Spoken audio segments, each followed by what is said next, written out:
Right. So my story begins beginning of 8th grade year.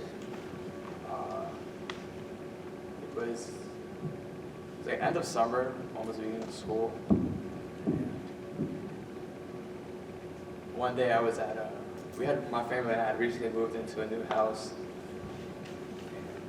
We were just like, it was a normal Wednesday. We were moving our things in, our clothing, our wardrobes and everything. And I was just, my brother, my two brothers and I, my parents were at work. It was around 4:30. My mom got home from work and she had called me earlier. She had said, I need you downstairs with your brothers, but I told her, well, they're not home, it's just me. She said, okay, I just need you downstairs. So by the time she shows up, I'm downstairs waiting, confused, because on the phone she was sobbing, she was crying, she was sounded really like she was in a problem. She gets home and the first thing she does is she runs towards me. She gives me a hug. And I ask her, what's wrong?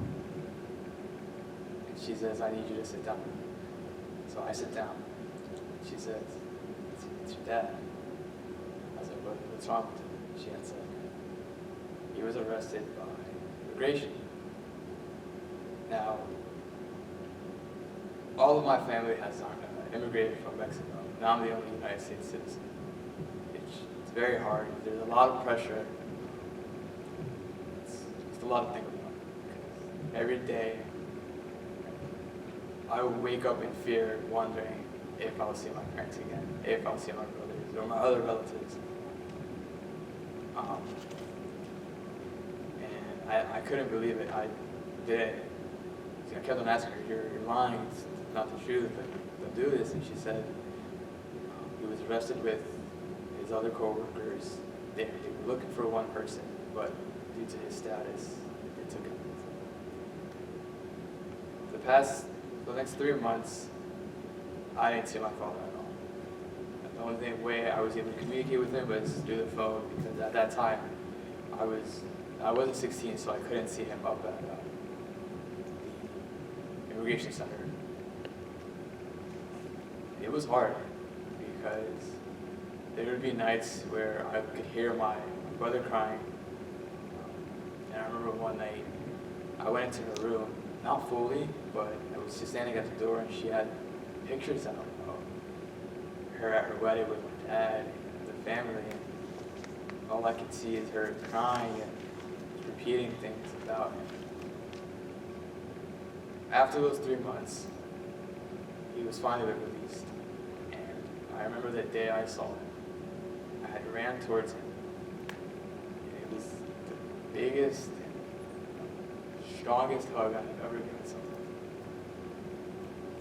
First thing he had told me was, I'm home. During those 3 months, pressure was on me, because the only way he was able to come back home was through his son, the only one who was legally able to stay in the United States. I would miss school to go to his courts. I would miss school to speak with the lawyer. And that was a lot of sacrifice. There would be days where I wouldn't eat, I wouldn't sleep, I wouldn't even smile. But the day he got home, he had thanked me for growing up. He had thanked me for taking the step and taking in charge of the family. At that moment I realized that I had become a man.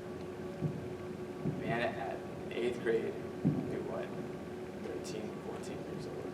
It was a lot of pressure. Looking back at it,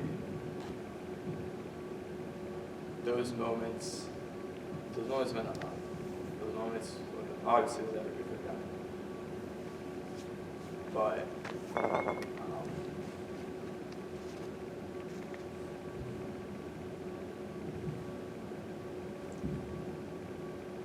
it was hard. It wasn't easy. I had learned from those moments, realizing that sometimes the hardest things to sacrifice need to be made in order for a brighter future. I didn't know if he would have been deported back to Mexico or if he would have been locked up for a long time. Make sure you guys look at your parents, look at your family members, friends next to you. Check up on them.